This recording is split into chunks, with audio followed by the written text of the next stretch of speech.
and a large number of the players had no idea what to do with something of that shape, but that's okay. It happened, and then someone made this t-shirt or this meme, pay us what you owe us, which has a dildo on it. So that was...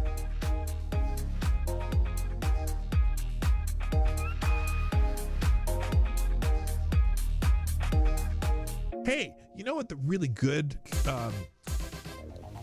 interrupt violence through community-based bystander training? Yeah, if the bystanders beat the fuck out of someone who's attacking somebody else, that would be great bystander training. They can send them to the MMA gym, you know, put them in an arm bar, smack them in the face a few times. Stop doing that bullshit. That would be the best community-based bystander training, but I don't think that's what it is. Anyway.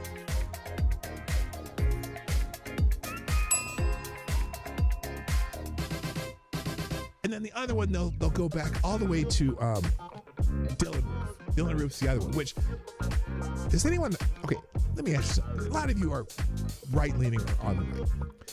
Is there anybody in this, that you, anyone you know of? Is there anyone that you know of on the right who supports or supported Dylan Roof? Because I know everyone I can think of who's like, Dylan Roof, fuck that guy.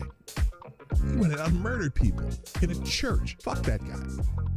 But the left is like, oh, he was a right-wing extremist. Nah, he's a fucking asshole. Fuck that guy.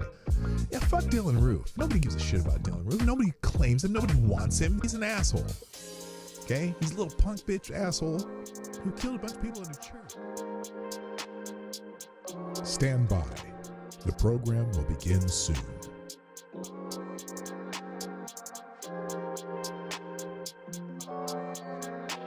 Reverend Robin Bartlett of First Church of Sterling, Massachusetts, uses John 1:14 in the Bible to justify why she brings her 11-year-old son to drag shows. This is what we're getting in the Rainbow Church. The Rainbow Church aren't exactly hiding. That's true. The Word became flesh and lived among us, and my body, your body, their bodies are home for the living God. That is why I take my 11-year-old boy to drag shows in the summer with my friend and fellow church leaders, Kate, and her 11-year-old boy. Especially if you're a man, bodies can be celebrated and played with. That's her message. What the fuck?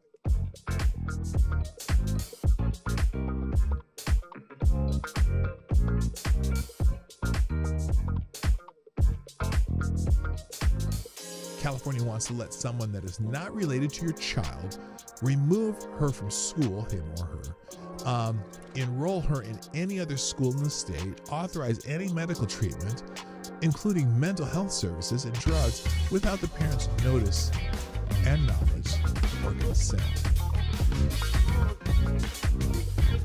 See what happened here for Outlaw.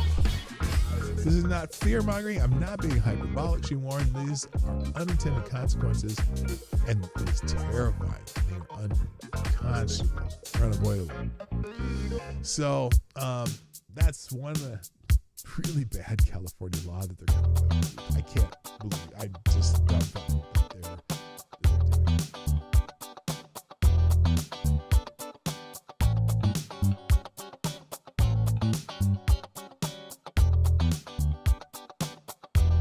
Now this is interesting.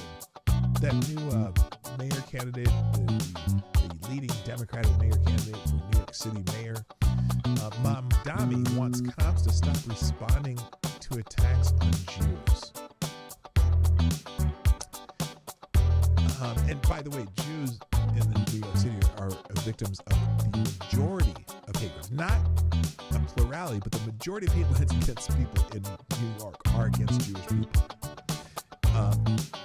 And especially religious hate crimes. Anyway, 345 hate crimes in New York City last year, more than all other minority groups combined, according to New York Police Department data. Indigenous crimes accounted for 54% of the 641 total hate crimes reported to police in the city in 2024. Since the beginning of the year, 60% of the 123 recorded hate crimes have targeted Jews, according to the New York Police Department. Well, Zoran Mamdani, The radical Islamist and leftist terror supporter has proposed that the New York Police Department not respond to hate crimes, instead that they be handled by social workers. Either this shifts resources away from responding to attacks on Jews and moves away from having law enforcement deal with those attacks, and instead has his political leftist allies deal with them by burying them.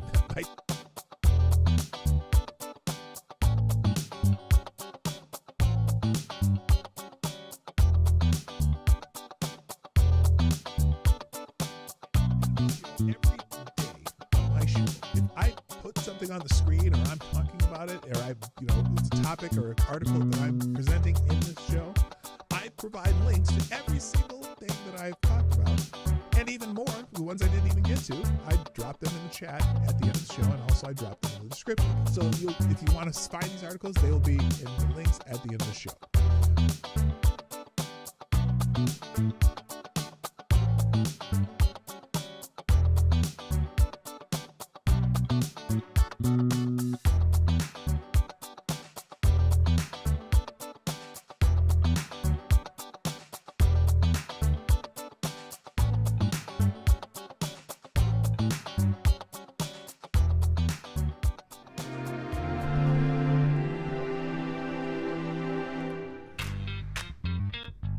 Ladies and gentlemen, coming to you live from the Lucky Dog studio in a hidden location somewhere in the upper Midwest of the United States of America, it's a brother making his own way but with all the wrong opinions. Welcome to the Morning Night Live with your host, the one and only PDawgKnight. Well, I'm here, and happy Monday to everybody. Good morning, everybody. Welcome to Morning Night Live. I am your host, Marty, also known as PDawgKnight on the internet. Welcome back to the PDawgKnight channel, where we are celebrating Duck, Duck, Grey Duck.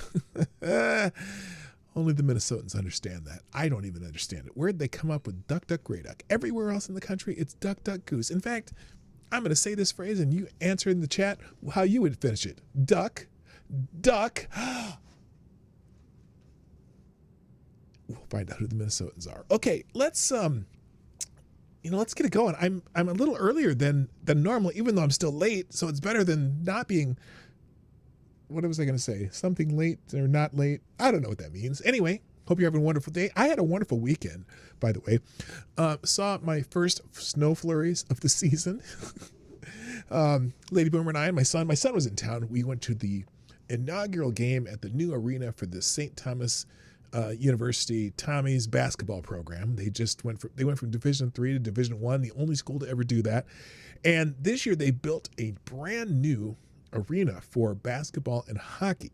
And it's pretty cool because they basically have these, they have the hockey rink, right? It's a hockey arena, but they have these insulated things they put on top of the ice, and then they put the basketball court on top of that, and then they play basketball there too. This arena is amazing. It's amazing, perfect for the size school and whatever. And basically the money to build it was donated by one family. They donated like $125 million to the school to build this arena. If you ever heard of the company Kraus Anderson, it's the Anderson of Kraus Anderson. Huge nationwide builder, builds giant buildings and shit. And unbelievable. And it was cool too because Lee Anderson, Lee and Penny Anderson. Lee Anderson, he's the Anderson of Kraus Anderson, went to West Point, the United States Military Academy. And the first game that St. Thomas played in their new arena was against the United States Military Academy. And so it was St. Thomas versus Army. Really cool. And I know this is just stuff that I care about, but I just thought it was really cool. It was such a great time. But we also drove down to Albert Lea, Minnesota to go see this rock garden thing that was closed, unfortunately. And then we went and saw the Jolly Green Giant in Blue Earth, Minnesota. There's a 55-foot tall statue of the Jolly Green Giant. So we went and took a picture by there. Yes, that Jolly Green Giant. Up in the valley of the Jolly Green Giant. So if you ever heard of Green Giant, canned vegetables, whatever, that was based here in Minnesota. And they have giant goofy statue of the Jolly Green Giant. I'll have it on my Instagram account, the Marty's Big Journey account, or on YouTube too when I make some videos about it, because that was pretty cool. So there you go. That's there you go. So let's start the show.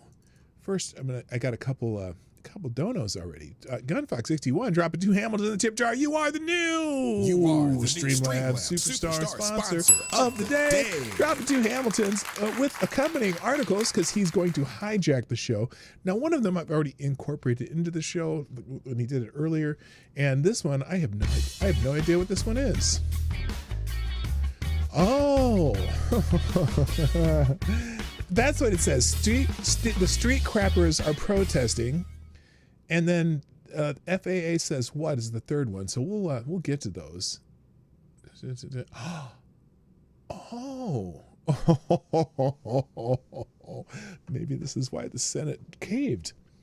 Got a couple spicy articles from Gunfox, so we'll do those after I say hi to everybody and do all the preliminary stuff. So here we go.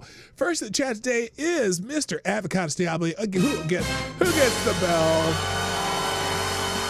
There you go. I'm gonna start doing the bell after all the other noise, just so you can hear it, because the bell is very important. That is a very important thing on this show. The person who gets the bell, that's some special recognition, and you absolutely deserve that special recognition, and I want to make sure that you get it.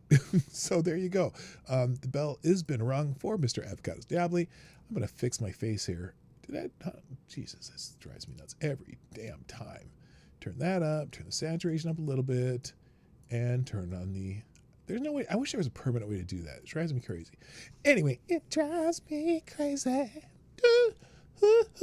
The first wouldn't do so well. Also, good morning, Kara Soldier. What's up? Mike Savage Blarg. Resolute Germs in the house. Ms. Wild Wolf is here. Skella 08, aka Midnight, our young friends in the chat. Gunfox61, the amazing administrator of the PDawgKnight Discord server. And Alan Thieler is here. Good morning. Am I saying that right, dude? Is it Thieler or Thyler? Just put 2 E's or an I, and I'll try to make sure I say it right from now on. Johnny Boomer Tech over on the board. I said Kara Soldier already. Somnambul Nations here. I am so happy to see you all. Thank you for being here. Oh my gosh, I got a mass of notifications. Now, I've been having some fun this morning when I was at work. If you're not familiar with the state of Minnesota and the state of Wisconsin, damn, Gunfox, you're just killing me. You're killing me. Oh my gosh, there's breaking news. Okay, we'll get to that too. Another Hamilton. Gunfox, you're keeping the show alive. I'm serious. I don't know if I can survive without you now. Thank you very much. We'll drop that one in the links too. He's going to just hijack the whole damn show. We may not get to the main topic today. We might not get to the main topic. Let me finish this up real quick, and then we'll thank everybody, and then we'll get right to the breaking news that I just got from Gunfox. Let's see. Let me thank some people, and then we'll get to the breaking news. All the people sharing the show, greatly appreciated. I was going to tell you, though, there's this little friendly rivalry between Minnesota and Wisconsin. Okay? And for some reason, Wisconsinites believe that they have more lakes than Minnesota, which is kind of hilarious because, well, let's just say they don't. Okay? Let's just say they don't. And it's one of my favorite debates because anytime someone mentions one has more lakes than the other, someone from the other person goes to tell that they have more lakes, and people get very angry about it, and it's hilarious. It's hilarious to me, and so I I love jabbing at Wisconsinites. Now, I'm not even from Minnesota. I'm from Nebraska. I mean, I was born here. I was born in St. Paul, but I grew up in Nebraska. I don't care about this debate, but it's so fun to poke at the Wisconsinites. So I just, and it's fun to mess with the people with Wisconsin who insist they have more lakes. So it's just freaking hilarious. And in fact, there's one in my comments right now telling me that Wisconsin has more.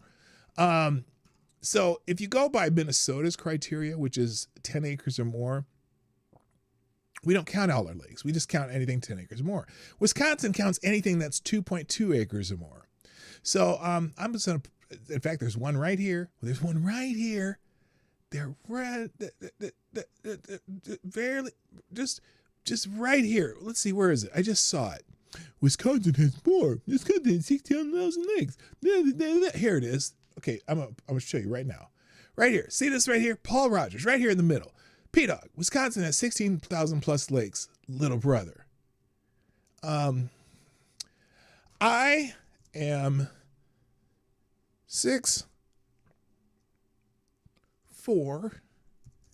and 280 pounds.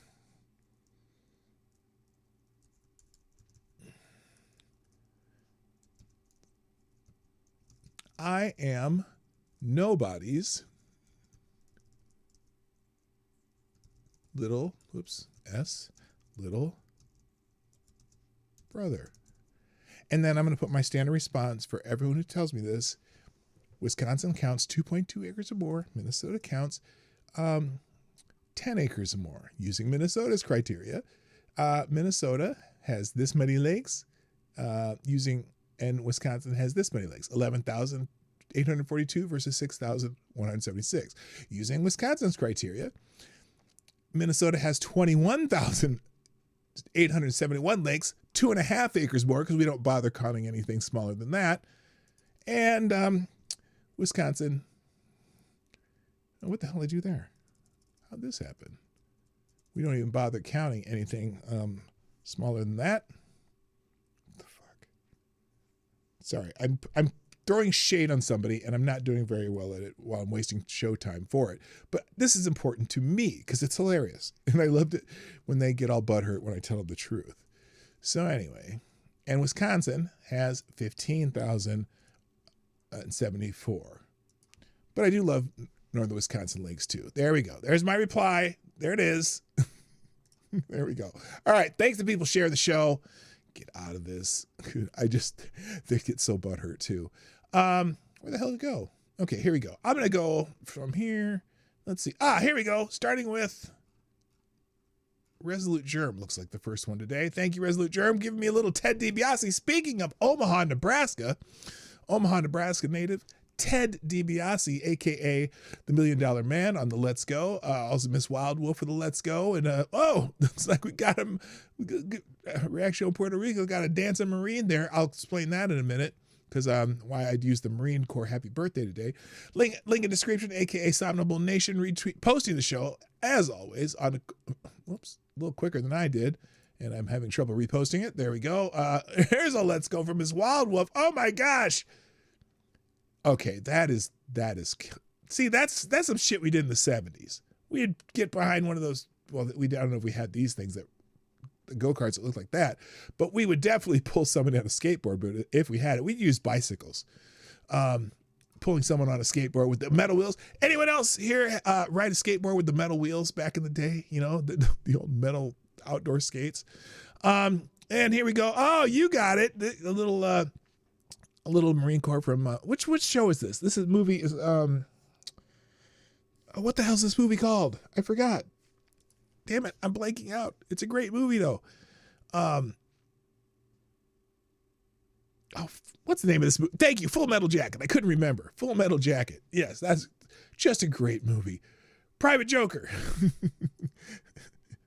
That's Private Joker being yelled at by the gunny. Couldn't have could you funny how Minnesotans flee their state to use our lakes instead of Minnesota puddles. Oh my God. See, another one.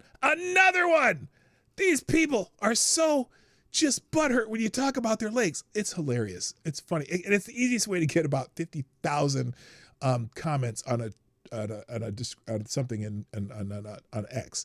Thank you, Somnambull Nation Reaction Puerto Rico, Ms. Wild Wolf and Resolute Germ for reposting the show. Ms. Wild Wolf treating out the show. Greatly appreciate that. I'm reposting that. And Mike Savage with our daily Let Us Go. You know, I'm going to start. Every time I see that, Mike, I got to tell you, I want to sing that song. What's that song go? Let my people go, go, go, go. Remember that song? That was kind of a big hit in the 70s. All right. Who else showed up? Lord Stanhope, good morning. Banks is in the house. What up, Banks? How you doing? And my other favorite Canadian, Unacceptable Views here. Good morning.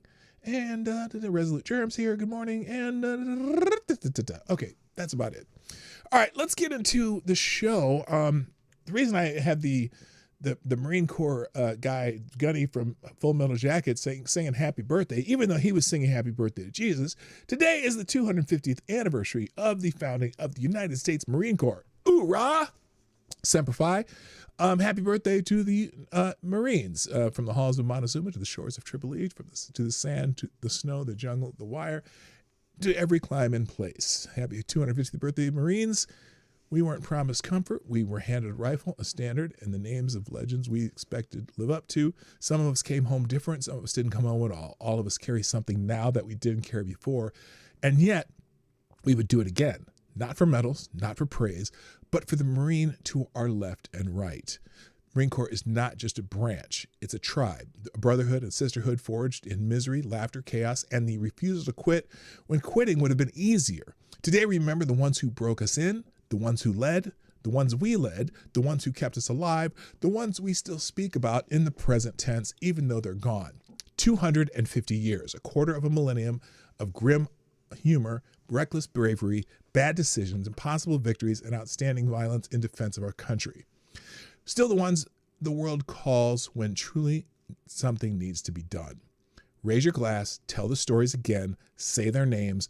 We are still here, and we're not done.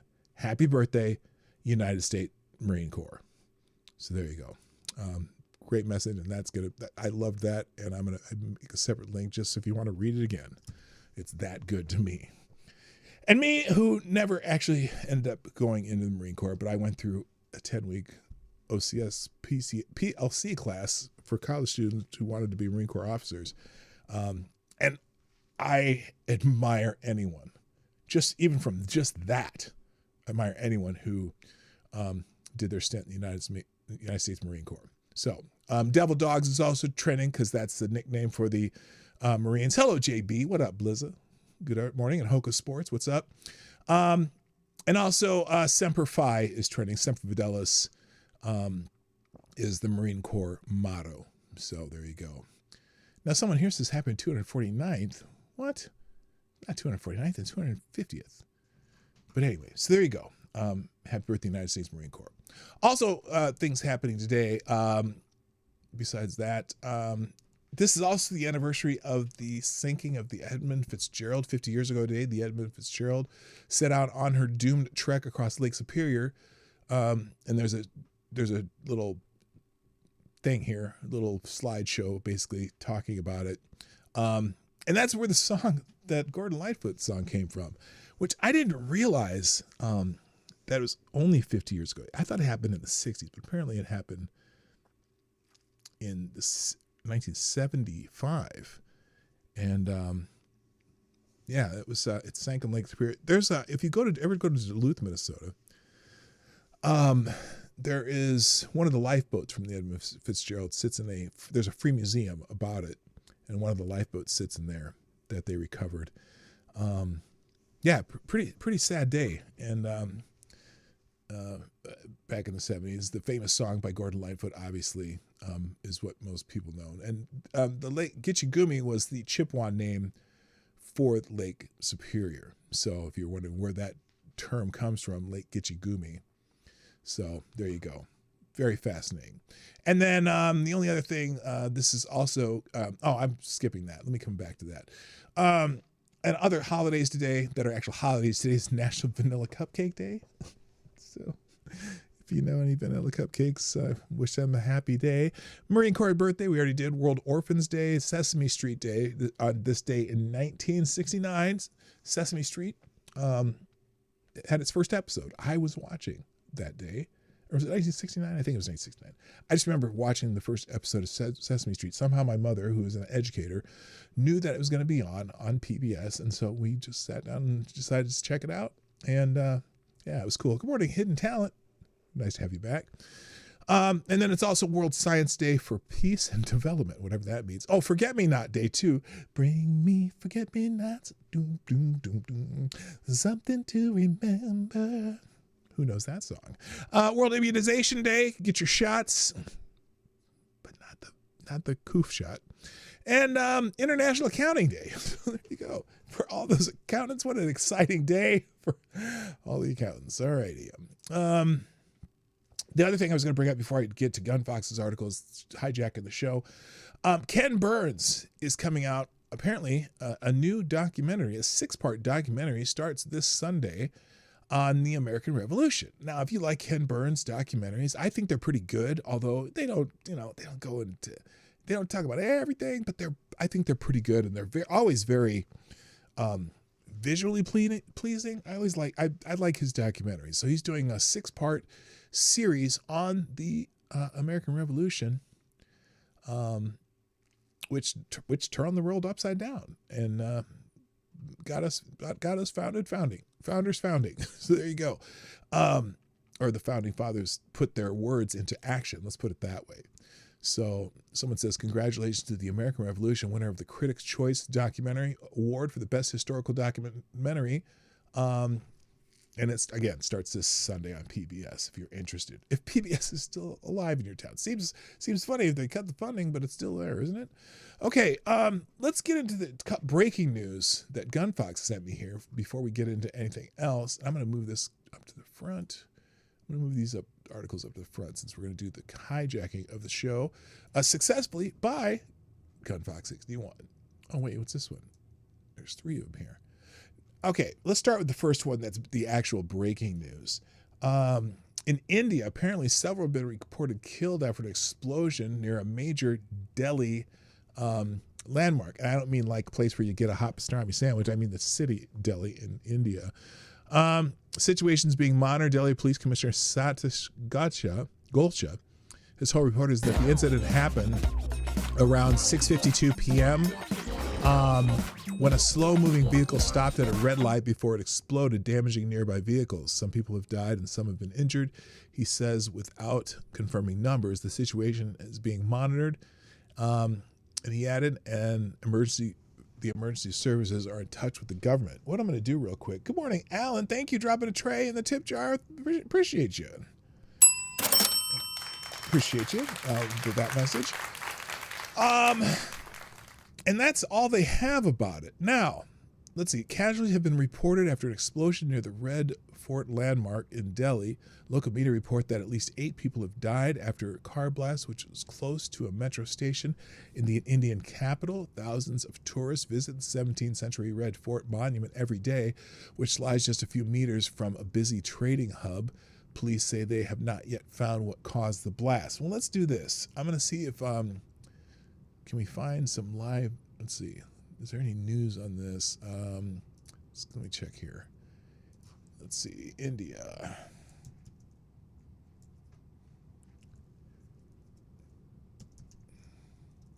Should it say blast? Let's do explosion.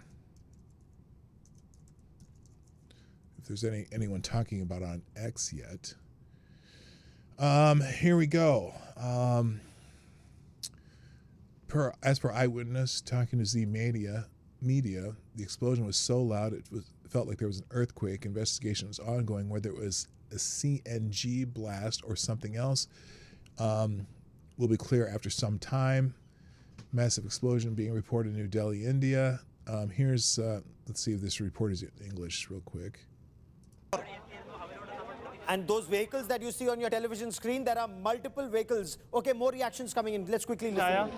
कई लोग तो घायल हो चुके होंगे यहाँ पर भाई बहुत बड़ा ब्लास्ट हुआ वहाँ तक सीने पे धड़कन की आवाज गई It's in another language. मैंने सोचा क्या हुआ मैं छोटा मोटा होगा यहाँ आके देखा तो बहुत बड़ा है भाई मेरा नाम भूपेंद्र सिंह मैं नोएडा रहता हूँ sector 21 It's the India Today is English speaking, but they're using Hindu interviews with Hindu people. So there'll definitely be some more on that. Here's Reuters breaking news.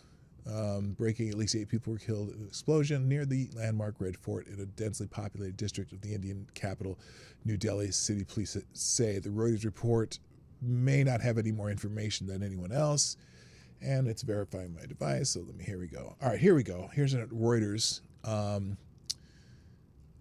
Yeah, they have about as much information as anybody else. So there you go. Good morning, Special Cat Acid on my list of other favorite Canadians. Does India have a migrant problem? No, but they do have a clash of cultures problem between some of the Muslim and the Hindus, which I don't know how much of that is migrant and how much is just the proliferation of that other religion that I will not speak aloud because who knows what to do. Oh, Tyre Alexander's in the house. What up, Tyre? How you doing, man? I didn't see. There we go. The Pope is here. Good morning, Pope Tyrannus III, the Blessed Lich, with today's message of hope from the Holy Ghost, not the Father, not the Son, but again, the Holy Ghost. Pope Tyre says, blessing the divine dead, there are only two relevant factors to growth: time and discomfort. The longer you are not comfortable, the more desire to change. Eventually, you'll seek to overcome it. So there you go. Thank you for the daily message. Greatly appreciated. Okay. Here we go. Let's see. Next, the other article. Now, this just happens to also be in India, in Delhi. And I don't know if this has anything to do with the protest, but here it is. According to the BBC, Johnny, according to the BBC, oh, there you go. Wait a minute. No, that's not the right one. Not that BBC. Stop it. Stop it. Stop it. Thank you. Dozen detained after rare protest demanding Delhi clean up its toxic air. I wonder how much of the toxic air is caused by poop. Hundreds of people staged a rare protest in Delhi on Sunday against worsening air pollution as air quality continues to deteriorate in India's capital and nearby regions. Over the past 3 weeks, Delhi's air quality index, which measures the level of PM 2.5 or fine particles of matter in the air that can clog lungs, has hovered between 300 and 400, which is 20 to 30 times higher than the World Health Organization's safe limit. So the air sucks in New Delhi, or Delhi, and it probably suck. Well, they need to suck the air out of Delhi. How does that work? The protesters held banners and shouted slogans demanding that the government take action to curb pollution. By the way, that explosion will do nothing to improve the air. Around 80 of them were briefly detained near India Gate after police said they did not have permission to gather at the landmark. Our lungs are getting damaged. The government should declare it a health emergency until they find a solution to it, a protester told the news agency PTI. Air quality in Delhi and its suburbs is relatively poor throughout the year due to vehicular emissions, dust, and industrial pollutants. But the problem gets worse in the winters because of farmers burning crop stubble in neighboring states, along with low wind speed trapping pollutants close to the ground. Though air pollution is a recurring problem in northern India, this was the first big protest on the issue in a while. On Monday morning, Delhi's AQI was 330, according to the federal government-run Safar app.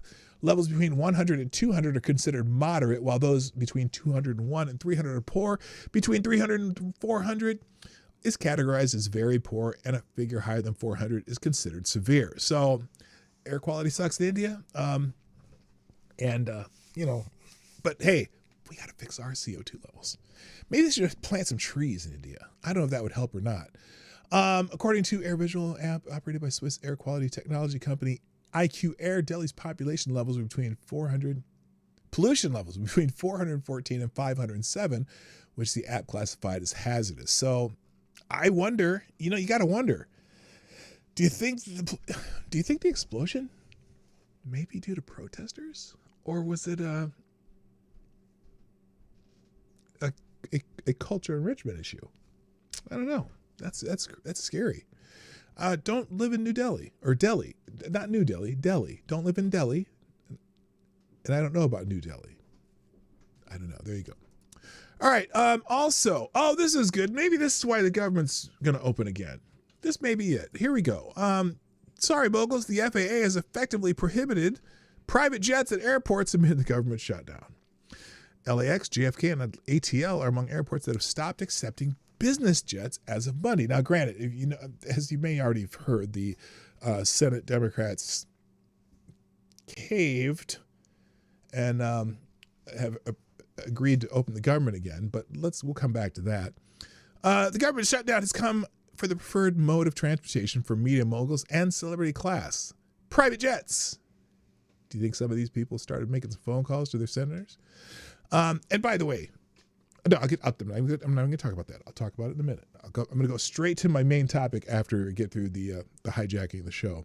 Now, while the Senate made moves late Sunday night to begin the process of ending the shutdown, which was now stretched beyond 40 days, staffing shortages among currently unpaid air traffic controllers have forced the FAA to place limits on flights so as not to overburden the airspace.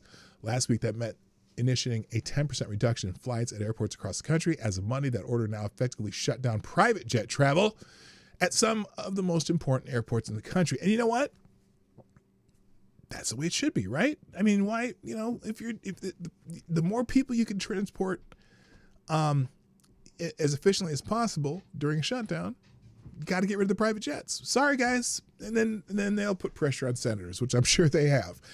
As of Monday, that order now effectively shuts down private jet travel at some of the most important airports in the country, according to the National Business Aviation Association, a trade group that represents the private aircraft industry. Last week, restrictions were announced on all aviation operations, including general aviation operations at 40 U.S. airports.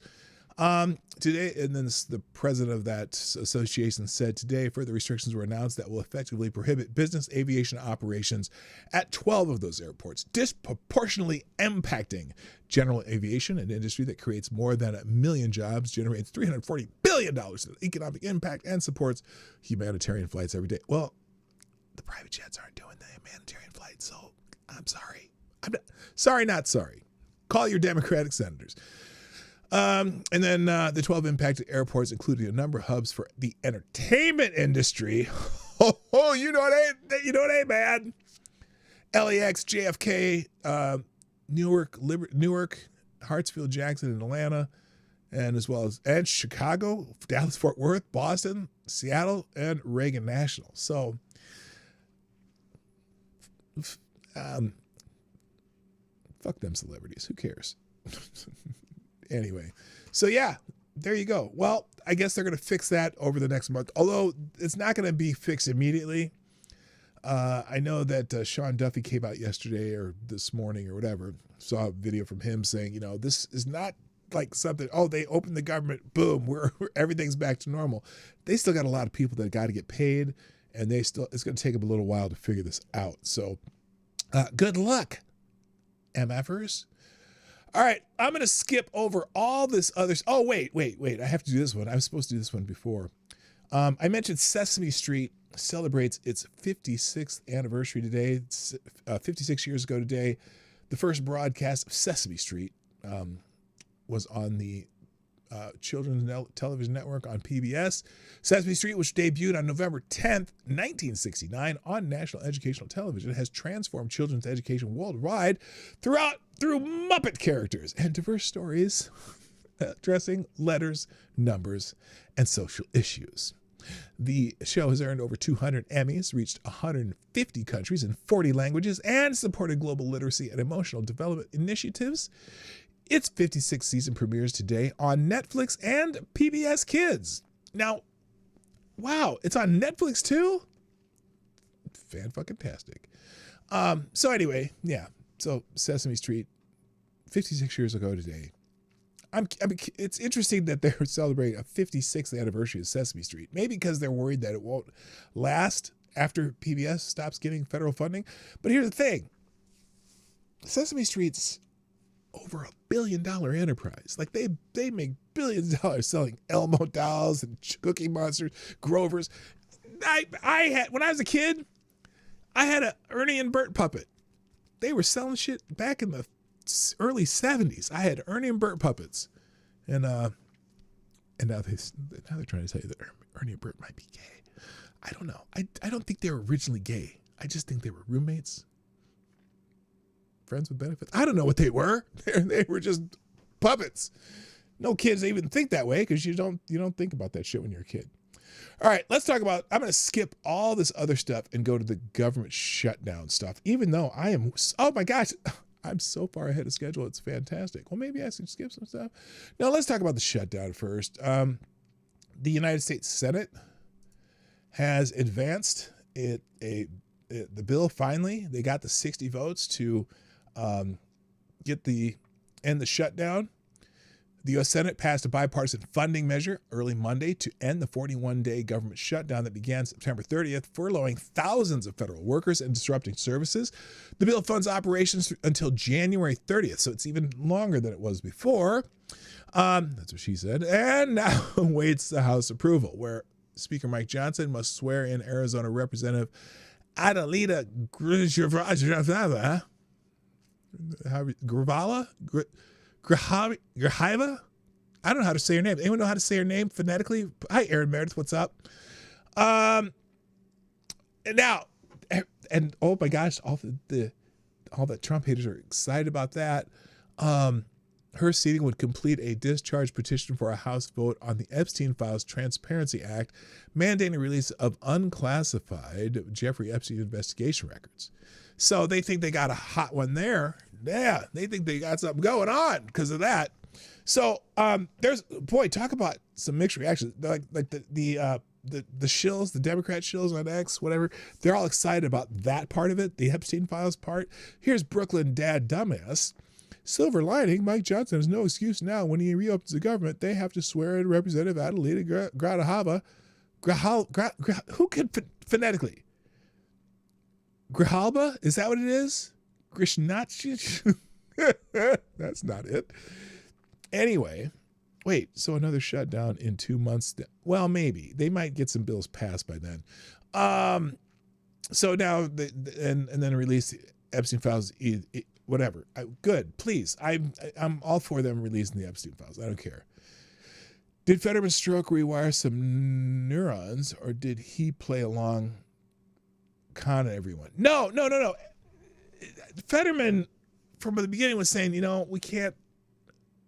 He seemed to be speaking practically the whole time, and he always voted to open the government.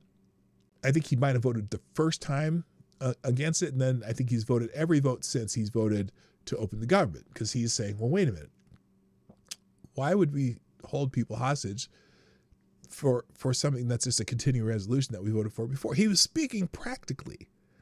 And so I don't know. By the way, good morning. Reaction Puerto Rico. So anyway, all these people are talking about her being sworn in so they could get the Epstein Files. I don't care. That's not the important part. Okay, the important part is Senate Democrats and Chuck Schumer caved. Okay, they didn't cave. This has been strategic all along. Okay, look. They were saying that they were fighting because the Obamacare subsidies, Affordable Care Act subsidies, were expiring at the end of this month, right? Which is something they wrote into law when they had the American Rescue Plan and the Inflation Reduction Act, those both bullshit acts. And so this whole time, ever since they added those subsidies back in 2021, I believe, end of 2021, ever since they put those subsidies, we knew that they were going to expire. And when they were going to expire the first time, they re-upped it with another Senate vote, because they controlled everything, and they got it re-upped. Okay, this was all supposedly subsidies for Obamacare during COVID. And they had to expire when the next president. So if Biden would have been president, they would have just ran it through again. But Republicans won the House and the Senate. Okay, so they found a way to blame this on Republicans who didn't vote for this shit anyway. And by the way, supposedly, I think what's happening right now, and it's there should, if anyone was thinking logically, the Democrats are admitting that the Affordable Care Act, is a complete failure. And in fact, let me I think I saved one link here. Let me pull up this link real quick. Oops, I don't want to do it here though. Let's do it over here where I don't need this tab, because I'm going to keep that tab. Let me pull up a link here of something that was said about the Affordable Care Act. back when they were trying to pass the Affordable Care Act. Let me just find this here. Where is it? Where is it? Where's old President Obama? Where? Oh, no, did I not save it? Okay, well, I may not have saved it. So we might be saying, oh, wait, is this it? Did I save it? Did I save it? Oh, wait a minute. Here it comes. I know where it is. Well, shit almighty.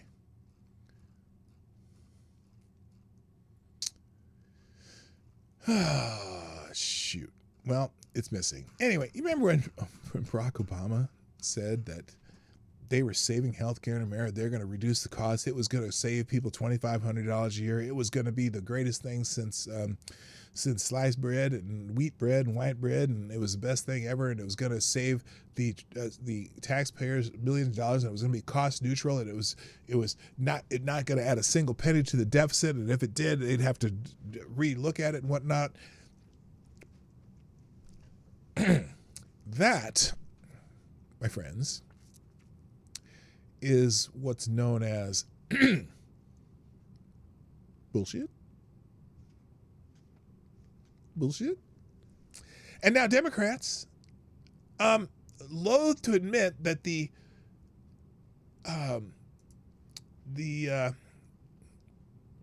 Affordable Care Act was a complete failure, are trying to put together a way to save it through spending more taxpayer money.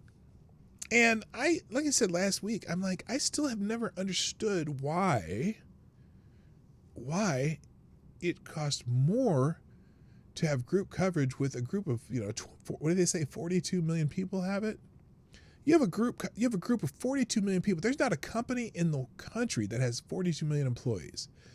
And yet if you go to a company and you can get health insurance through your company, they offer a plan, they don't even have to subsidize it. You get lower cost healthcare through the companies with smaller groups.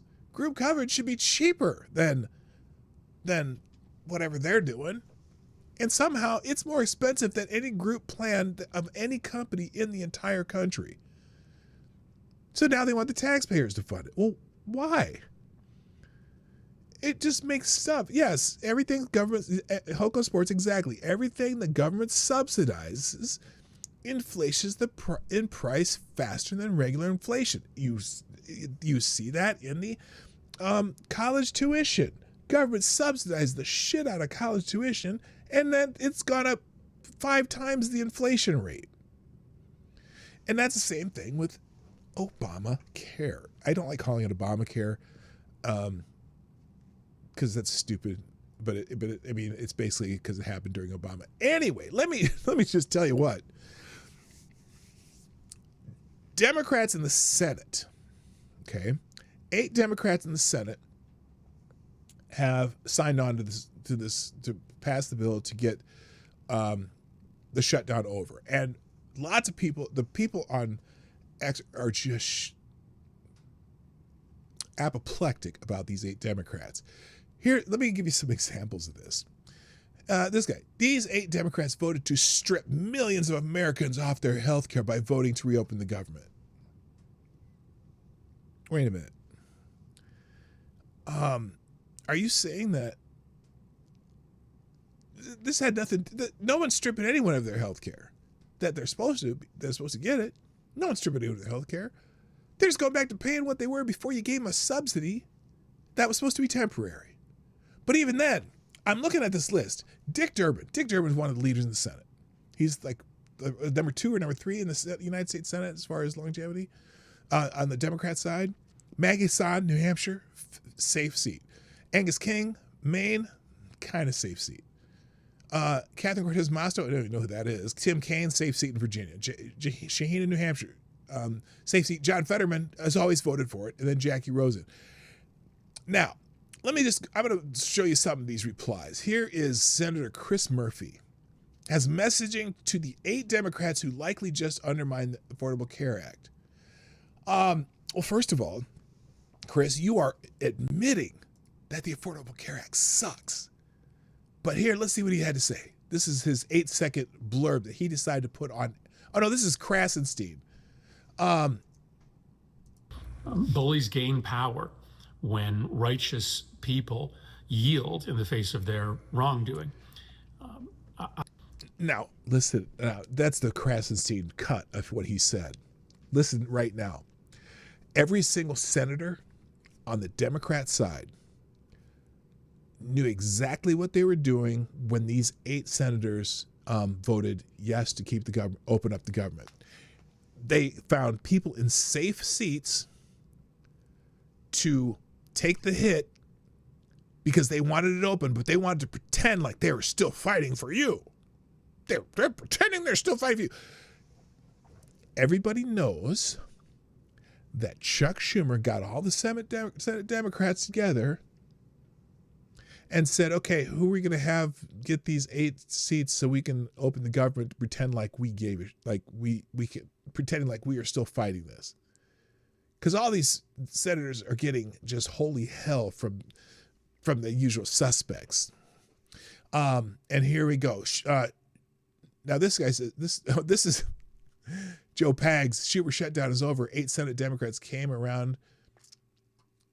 Chuck probably nudged 5 of them, and yes, that includes Dick Durbin. Dick Durbin will take the hit when they want to do something. Let's hear Joe Pags. This is huge news. It's all but over, and Schumer lost. The Democrats caved.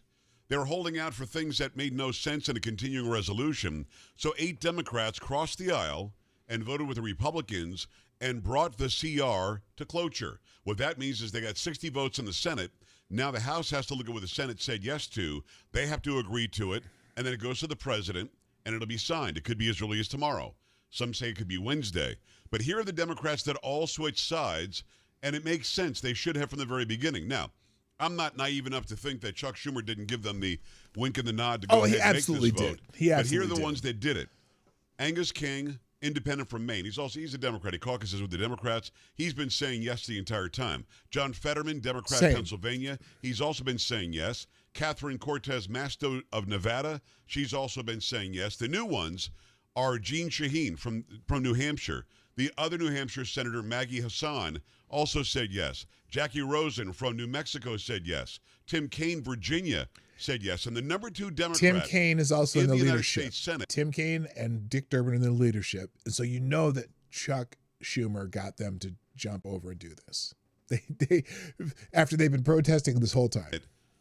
Voted against Chuck Schumer, and that is Dick Durbin from Illinois. So now you've got 60. You needed 60, which is a supermajority, to end the filibuster, to bring it to cloture. Now you can actually bring that vote for the actual CR, then get it to the House, get it to the president. The government gets reopened. They did not get anything updated in Obamacare, no extension of the subsidies. All they really got was that some of the furloughed and fired employees will be brought back, not many, and those who were furloughed will get back pay, which they were going to anyway. What are your thoughts on this? It's a huge win for the Republicans, a huge loss. Okay, you get the idea from Joe Pags. He has a great voice, by the way. But boy, are they mad. Oh, Cressy, breaking credit, Sister Mercy has a message to the 8 Democrats who just likely undermine the ACA. Bullies gain power when righteous people yield to face their wrongdoing. Oh, fuck off. This is a planned strategic move by Chuck Schumer to get the government open, and then you can blame it on people who are in safe seats, except for the ones who are already voting for it. These 8 Senate Democrats caved. Jeanne Shaheen, blah, blah, blah. We got nothing from this 40-day shutdown. Nothing. Oh, wait a minute. So all these people are admitting that this was just trying to use the American people as leverage to get a priority across. They admit it. They're admitting it. No U.S. government shutdown ended. The U.S. government shutdown ended. Well, haven't ended yet because the House has to vote on it still. Negotiate a deal to reopen the government if Republicans promise to hold a vote on expiring health care subsidies by December. Bernie Sanders criticized the 8 Democrats, calling it a very bad vote. Oh, let's hear Bernie Sanders. Tonight, 8 Democrats voted with the Republicans to allow them to go forward on this continuing resolution. To my mind, this was a very, very bad vote. Listen, Bernie's lying. He's part of he caucused with the Democrats. Chuck Schumer, they all got in their back room and said, okay, which 8 are going to do it? We got to get the government open. Because, remember, Chuck Schumer was saying, this is very, very good for us. This is great for Democrats. No, it's not. It's not, because they're holding their breath for shit that most of the country don't give a shit about. Let's see what the rest of Bernie said here. I didn't hear the whole thing. Tonight, 8 Democrats voted with the Republicans. Very, very bad vote. What Why? it does, first of all, is it raises healthcare premiums.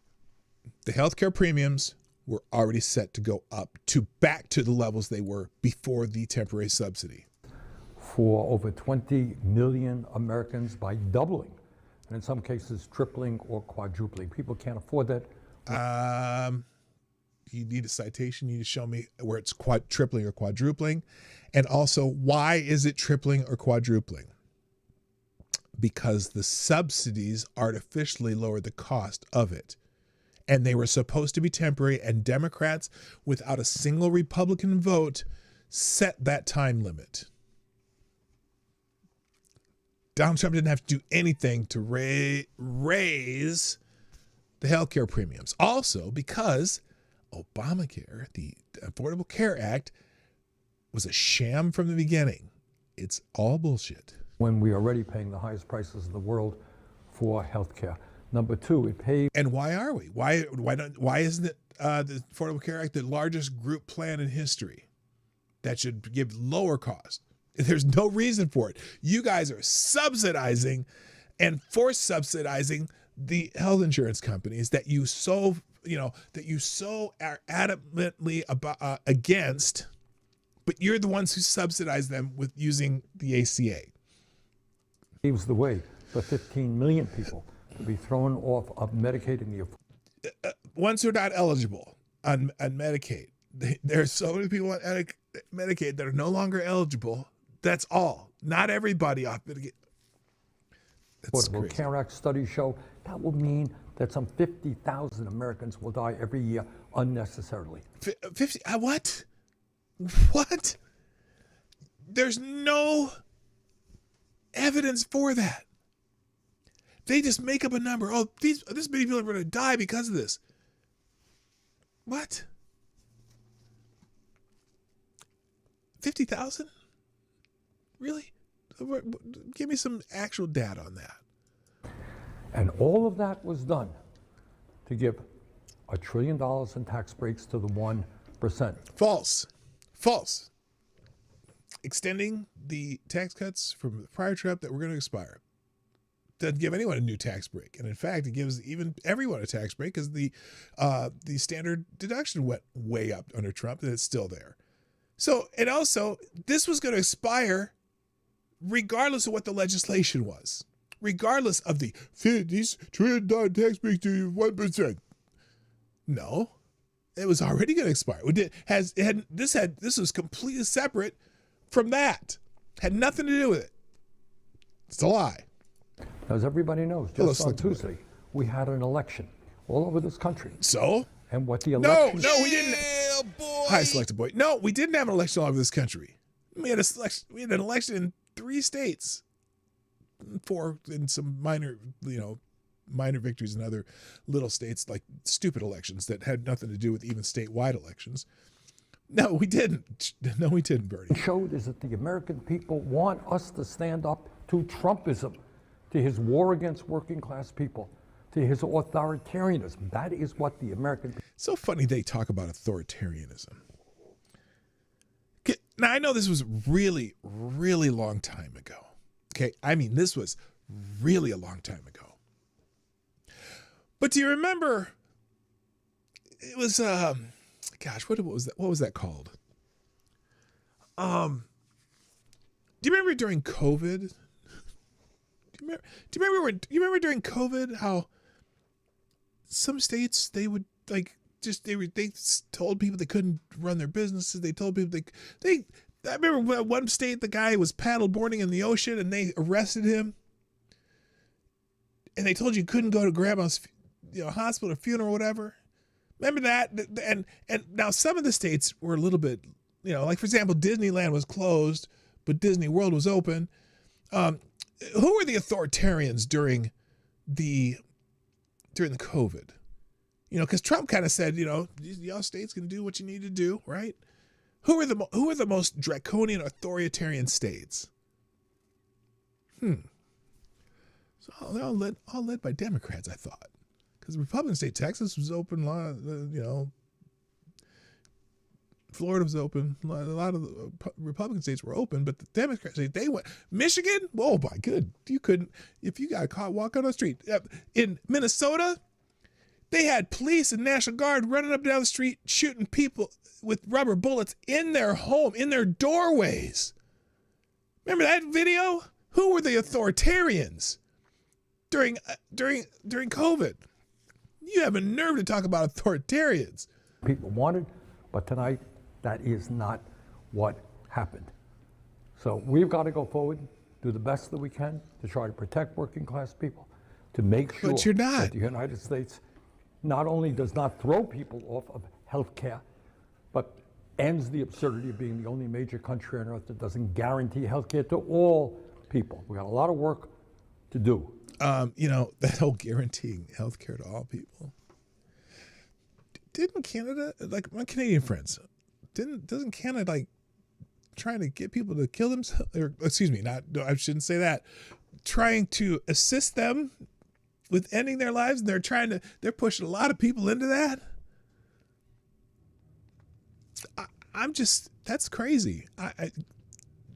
So when you say healthcare for all people, well, healthcare in some places now means they'll give you a little extra shot of something, so they don't have to take care of you anymore anyway.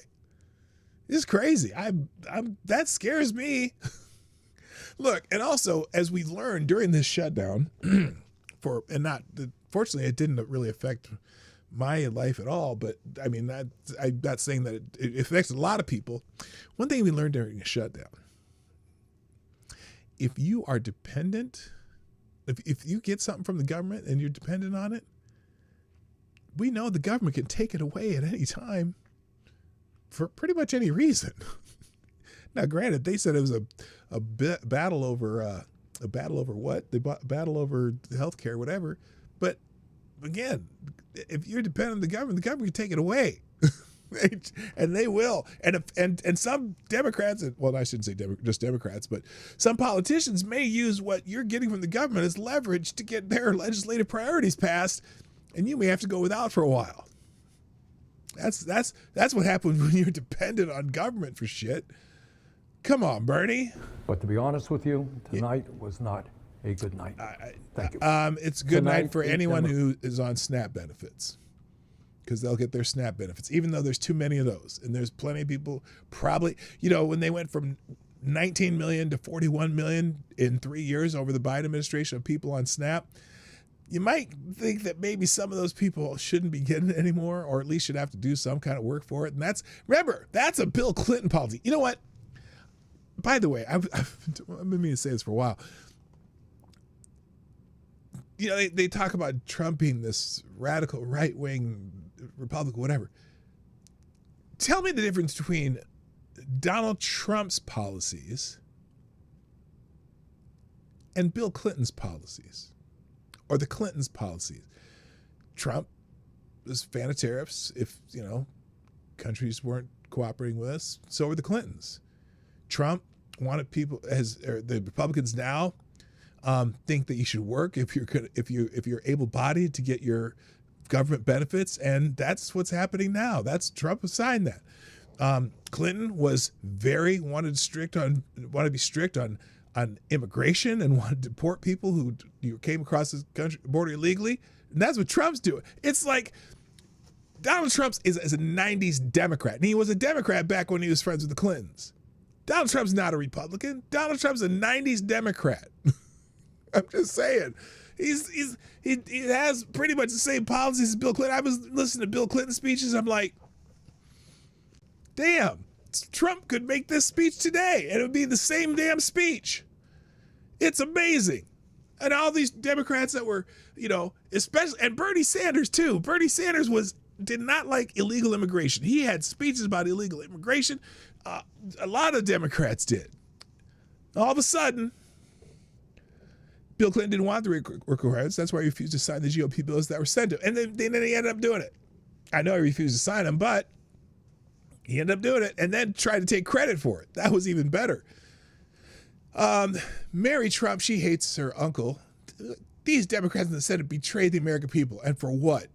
Leverage. The leverage was over. They're starting to get blamed for it. You talked a big game, but then caved as soon as we were winning. What the fuck? No. Chuck Schumer planned this 8 people. You notice how it's exactly 8 senators? It's exactly 8 senators. There was already 3 who voted for it. That's exactly 5 new senators who voted for the continuing resolution, and not like 13, 18, 9. It's 8 because this is a strategic caving. It's strategic. It's political bullshit. Now, here's the last article from Gunfox that fits right into what we're talking about. U.S. Senate passes deal aiming at ending longest ever government shutdown. A deal aimed at ending the U.S. shutdown has passed the Senate, paving the way for a record-breaking impasse to be broken after a weekend of negotiations in Washington. A minority of Democrats, carefully chosen, joined with Republicans and voted in favor of an agreement. The vote is a procedural first step towards passing a compromise to fund the government since it ran out of money on October 1st. Technically. It will need to clear several more hurdles, including a vote from the House of Representatives before federal employees and services return, but it is the first serious sign of progress after 40 days of deadlock. The Senate is expected to return for further debate at 11 a.m. local time. There's just started. The current shutdown is the longest on record in the U.S. and is until the weekend. It appeared that Republican and Democratic lawmakers were locked in a stalemate. Many government services have been suspended since October, and around 1.4 million federal employees who are on unpaid leave or working without pay.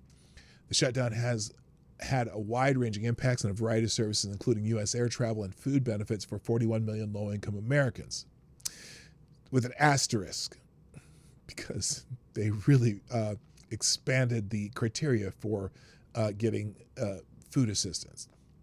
The agreement was negotiated between Senate Majority Leader Don Thune and the White House, with Democratic senators from Jeanne Shaheen and Maggie Hassan of New Hampshire, and Angus King of Maine, an independent who caucuses with the Democrats. Republicans, who hold a 53-47 majority in the Senate, needed the measure to clear a 60-vote minimum threshold. They were able to attract 8 votes from the other side of the aisle, while losing just 1 in Kentucky Senator Rand Paul, who never voted for it in the first place because he hates continuing resolutions on principle.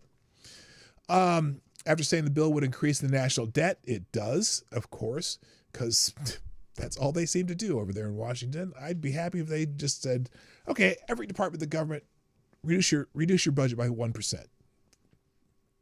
Every year for the next 10 years. Fuck you guys. Anyway, the deal includes an agreement for a vote in December on extending healthcare subsidies that are due to expire this year, a key issue Democrats have been holding out for concessions on. Again, a vote on it. They're not guaranteeing it.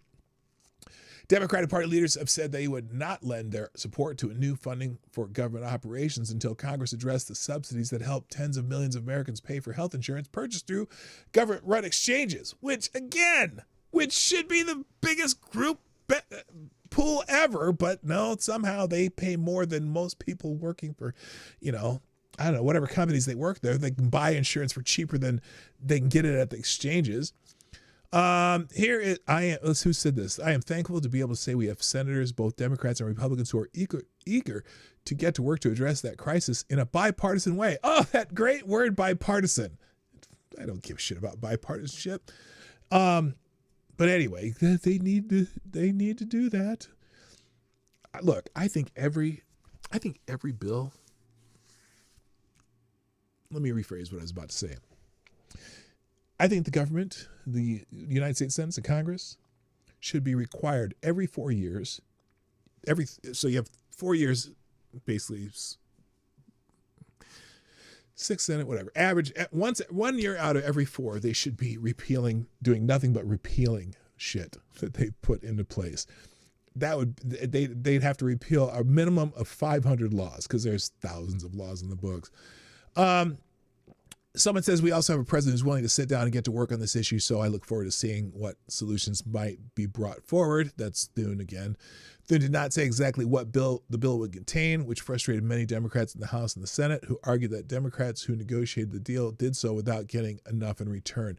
Look, you don't need to get anything in return. You shouldn't be getting anything. This is not a bill to get anything. This is not, again, this is just them admitting that they were holding the country hostage so they could get something. This was not, you could have just funded the government, as they said, every other continuing resolution as it has been being funded up until you get to negotiate in your own on every other bill that comes up. But again, that's them admitting they were using this for leverage while complaining that the Republicans were doing that. For months and months, Democrats have been fighting to get the Senate to address the healthcare crisis, said Chuck Schumer. Healthcare crisis. Oh, if you call it a crisis, it's a crisis. It's a crisis of Democrats making. You wrote Obamacare, you passed Obamacare, you passed the extensions, you passed the subsidies, you did all this without a single Republican vote, and now you want to blame it on Republicans because it fails. It has failed substantially. And so now you're trying to say, oh, well, we need more tax dollars for it. Fuck you. Fix it.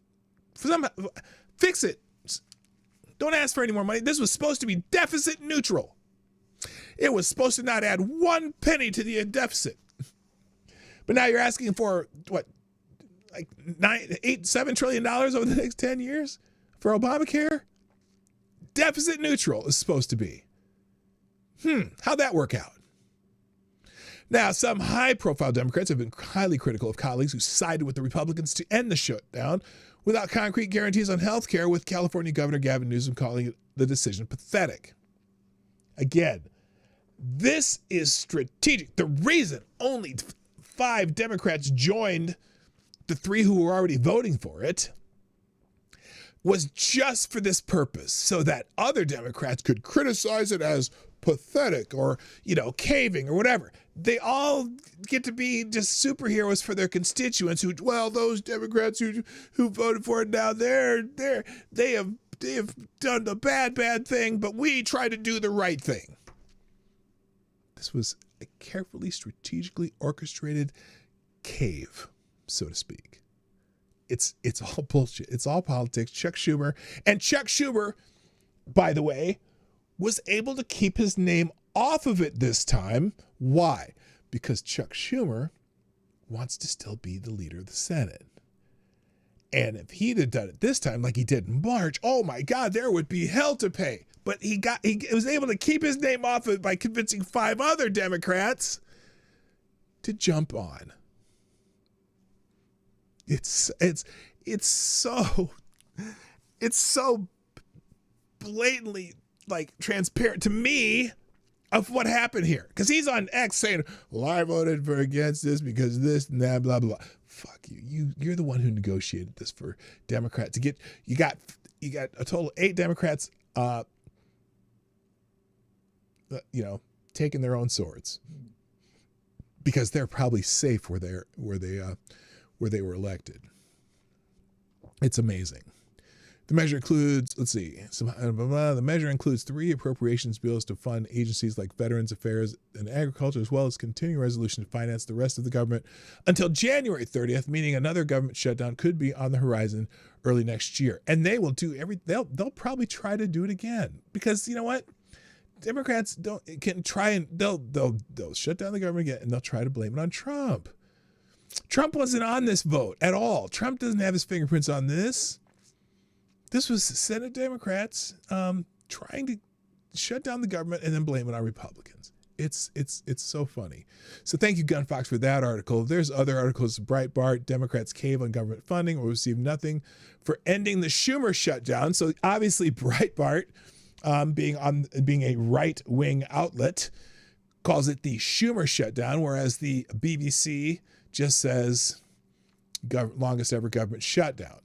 Daily Caller, Hakeem Jeffries and progressive Democrats rage against deal to end the shutdown. Again, I'm pretty sure Chuck Schumer, as he was finding 5 Democrats he could get to vote for this and just, sit on their sword. Sit on their sword. I'm sure he also let Jeffries know that what their plan was so that House Democrats could rage against the deal to end the shutdown. While a number of Democratic lawmakers are voicing their support for the new bipartisan deal to bring the 40-day federal government shutdown to an end, members of the party's left flank are furious. Now, I'm sure some of them are furious, the AOC wing and all them weirdos. Progressive Democratic lawmakers and House Minority Leader Hakeem Jeffries excoriated a deal Sunday negotiated by fellow members of their party to reopen the government, citing their fear Democrats are going to cave without winning any substantive concessions in the shutdown fight. So again, admitting that this was just about leverage of getting their legislative priorities, which they don't have the votes for their legislative priorities anyway. So, yeah. A group of Democrats argued the party should withhold their votes until Republicans agree to extend enhanced Affordable Care Act subsidies, because the Affordable Care Act is a failure. We will not support spending legislation advanced by Senate Republicans that fails to extend the Affordable Care Tax subsidies.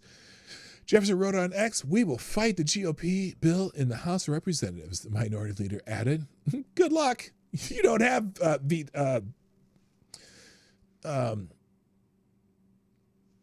filibuster power in the House. So you can fight all you want there, buddy boy. You're not getting what you want. And that's how you treated the Republicans when you guys had a majority under, with Nancy Pelosi and whatever. The minority leader did not mention that 8 Senate Democrats would have to vote yes on the spending bills to send the legislation to the House. Just 3 members of the Democratic caucus have voted to advance the stopgap spending bill since the beginning of the record-breaking shutdown, adding their support to that of 52 Senate Republicans, however, falls short of the upper chamber's 60-vote threshold for legislation. Senate Minority Leader Chuck Schumer also told reporters Sunday I oppose the bipartisan deal. He's a lying sack of shit. He brokered the bipartisan deal. He found the 5 senators he could say will take the sword. A handful of Senate Democrats, however, indicated Sunday they would flip their position to yes to support the bipartisan framework to end the funding lapse. Senate Republicans are also expected to support the agreement, except for Kentucky Senator Rand Paul, who typically opposes government funding bills because they're too much money. Who else do they have down here? I'm going to skip down. Rashida Taliban. How about her? Oh, no, that's Pramila Jayapal. That's the chin. Sorry. I gotta stop thinking that out loud. Caving on a deal that doesn't fix healthcare is and always has been a giant betrayal of the American people, Washington Representative Pramila Jayapal, chairman of the Congressional Progressive Caucus, wrote on X, "Hold the line, save healthcare. I'm a no on anything that doesn't extend ACA subsidies." So again, another Democrat admitting that the ACA is a failure. Arizona Senate Democrat Ruben Gallego, who said he opposed the deal, referred to an ACA bill vote as a show vote on X. Yeah, it is, because you guys fucked up ACA.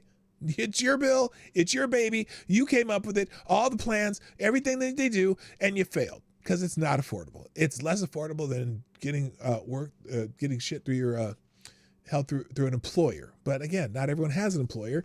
And so you had the opportunity when you came up with Obamacare to come up with the greatest group plan ever with the lowest cost ever, and you failed. You failed. It sucks. It's terrible. It's expensive. And your only solution is to spend more taxpayer dollars to subsidize everybody.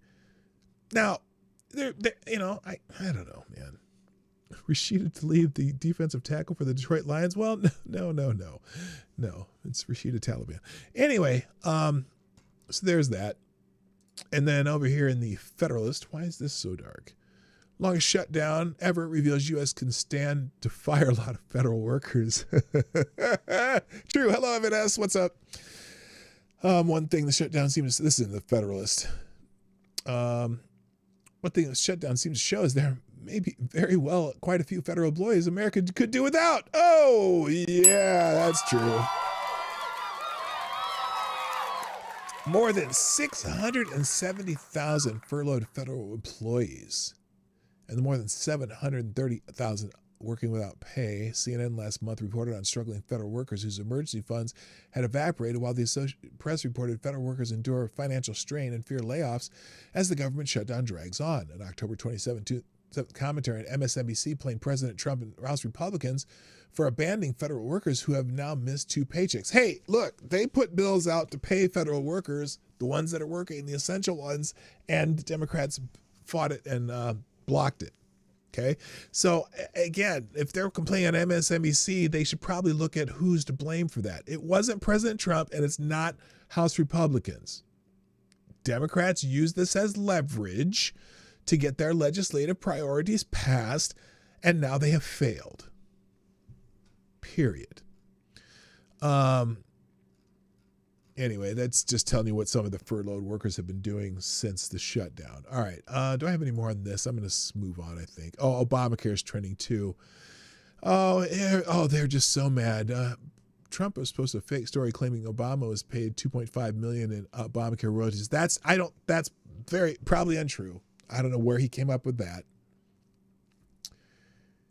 Obamacare is far superior to Trump care, which consists of us all going broke and dying prematurely. Is it? Yeah, so the Republicans haven't proposed a health care plan. Okay, and? How many private insurance companies sell private health care? I don't even know. I'm sure they do, private health care plans. But again, this had the potential to be the largest group plan in America. And yet they didn't do it that way. And I still can't figure out why. Someone said, I did not vote for you for my health insurance to go up 400% starting in January. 15 years later, and people are still just learning the Affordable Care Act is Obamacare. Racist. What? Racists had to be tricked into getting health care they need. No. You're again, you're telling on yourself. Why is the health insurance going up so-called 400%? Not because of anything Republicans did. The Republicans have nothing to do with it. Have nothing to do with the plan that you came up with. I keep seeing MAGA posting that no Republicans voted for Obamacare. They needed to be reminded that 3 Republican senators voted to keep Obamacare, with this being unarguably, in my opinion, the most important vote a Republican senator has ever cast. Yeah, no, they didn't vote to keep Obamacare. They oh, good God. Yeah. Senator McCain gave that little no vote on ending the ACA. The whole royalties thing's dumb. That's Trump gets out talking out of the side of his mouth sometimes.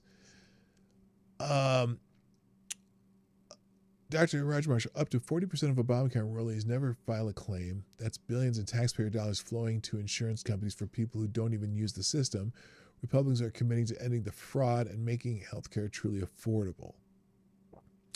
Well, that's not uncommon though. Pretty much a lot of health insurance doesn't get used. You get health insurance for your employee, and men who just never go to the doctor. Yeah, of course it does. But that's why you'd think that if you had catastrophic care only, like health insurance for catastrophic events, and you paid out of pocket for like checkups and medical visit, whatever, do you think that would lower the cost of healthcare? Of course it would. Of course it would. I watched a video about a woman decided to call around and see how much an MRI would cost for a patient. And she decided to test the waters and say, look, looking for a patient who does not have insurance and would pay cash out of pocket. And she called around about 9 different places. The range of how much it costs to get an MRI, if someone's paying out of pocket, they give them discounts for paying cash, they give them discounts for paying up front, whatever. Range from $1,300 for an MRI, which they gave a discount to get it down to $700. Okay. And of the 9 examples, the lowest cost one was $173 to get an MRI. They range from $173 to $1,300 based on someone who would pay their own MRI directly by cash up front. Insurance companies, and I'm sure Obamacare, I'm sure they get billed $1,500 to $2,000. I mean, even mine, my copay was like for the only thing that I have copays for on my health insurance is things like MRIs, and I think my copay was $200 or $300, something like that. But they charged the insurance company like $1,600-$1,700. I'm like, why can you charge an insurance company $1,700 for an MRI, but somebody can get an MRI paying cash up front for $173? It's because anything you subsidize, they can charge more for. And that includes even just regular health insurance. So it's interesting. And one of the ideas that the Republicans had a long time ago when they tried to add this to Obamacare was that all like providers, whatever, would have to have a price list for things that they provide. If every company had to provide a price list for everything they provide, like a menu where you could shop around and get it for less somewhere else, do you think that the cost of healthcare would go down? Oh, hell yeah. This would be competition. But no, they blocked that amendment to the Obamacare thing. So it's just crazy. So everyone's bitching about, no, President Trump, Obamacare is not getting roasted on Obamacare. Nope. But Obamacare was always a scam. They lied to you so they could steal more of your money and further control you. Seems par for the course. People are talking about this. I wish I could find that one about how President Obama was selling Obamacare when it was, or excuse me, I hate calling it Obamacare. How Obama was selling the Affordable Care Act before it passed as something that would save American people money. Oh, Keith Olbermann. Wait a minute. Keith Olbermann. Let's listen to Keith Olbermann. It's really funny. Listen to Keith Olbermann because he gets really angry. Let's listen to Keith Olbermann. This is going to be good. It's because he's just so unhinged. Come on, Keith. What do you think about this? As some Democratic senatorial quislings negotiate to reopen the government for 3 months and give away Obamacare subsidies for Republican promises that they will receive magic beans later, maybe. They said to get a vote. They'll get a vote. That's all they're asking for. That's all you deserve. You only deserve a vote, buddy. That's all you deserve. Not even receive magic beans, just get promises for magic beans. The reality is clear. Trump's mind is gone. It's so bad even the Washington Post noticed. It's so bad even the Washington Post put it on their front page. He's hyping weight loss drugs in the Oval Office and how he and he alone can bring down their price, and a weight loss patient there to extol weight loss drugs, say how safe they are, and praise Trump's wonderfulness, collapses, folds, drops, slow motion like a deflating inflatable tube man at a used car sales lot. Yeah, the weight loss drugs are bad for you, just FYI. And Trump, whose mind is gone, not only doesn't help the guy on the floor, he's offended the guy upstaged him, and then... That's a lie. He made this up. Okay, we saw the video. Donald Trump, there were 3 people attending the guy, another went to get a doctor. Trump is watching and then just kind of waited to not interfere. How would Trump help the guy? Is Trump an EMT? Is Trump a doctor? Is Trump trained in anything about that? No, he was concerned. He saw that he was being helped, and he turned to reporters as they're trying to get the reporters out of the fucking room. What a liar. Trump, whose mind is gone, falls asleep for the Didn't happen. He blinked at oh my God. People take split-second pictures of someone blinking and say, he fell asleep. No evidence. Second time, or as the Washington Post put it, a closer look at Trump's apparent struggles to fight off sleep in the Oval Office. A Washington Post analysis of multiple video feeds found that the president spent nearly 20 minutes apparently battling to keep his eyes open. 815 words and 4 pictures, one of Trump, whose mind is gone, with one eye. Pot? Oh, pot.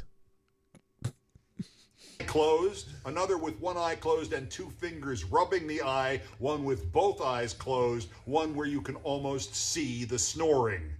Even the Washington Post knows it. Oh, the Washington Post. Yes. totally Trump-friendly publication. Yes.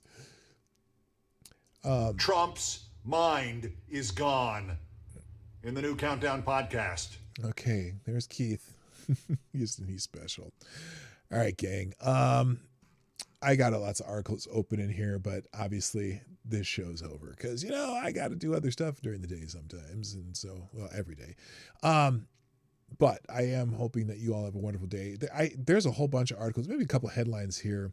By the way, the son of the Hamas founder warns Damme is a Trojan horse for Red Green Alliance seeking to undermine America from within. Oh, shocker.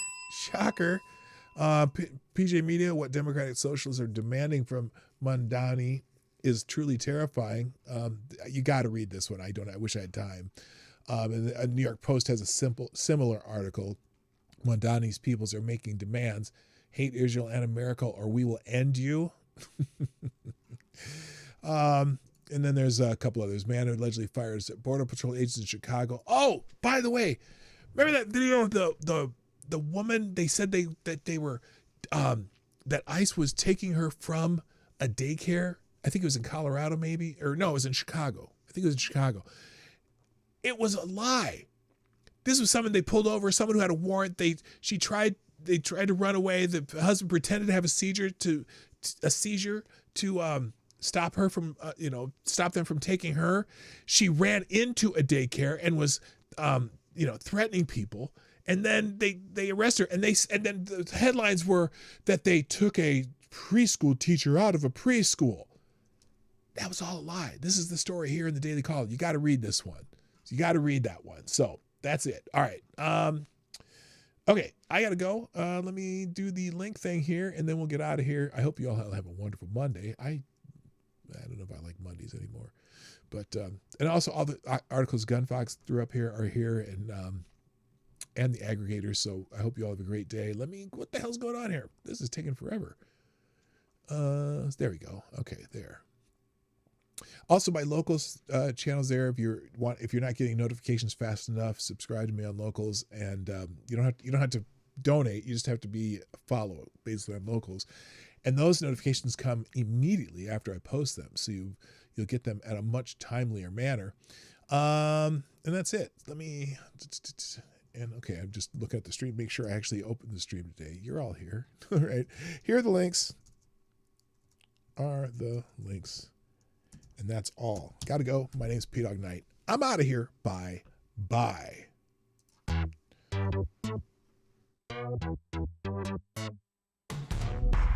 Hey, this is PDawgKnight, and thank you for watching today on the PDawgKnight channel. If you have an observation or remark you'd like to make about this video or my channel, I absolutely welcome you to write it in the comment section down below. I really look forward to hearing from you. And before you go, if you like what you saw but you're not already subscribed, please make sure you hit the subscribe button and definitely click that bell that pops up afterward so you'll be notified when I post new videos or when we go live. I broadcast my live show, The Morning Night Live, Monday through Friday at 10 a.m. Eastern, 9 o'clock Central. A special thank you to all supporters of this channel who share our videos on social media and who make donations through the Streamlabs link, which is also in the description down below. Thanks again, and until next time, I'm PDawgKnight, and I'm out of here.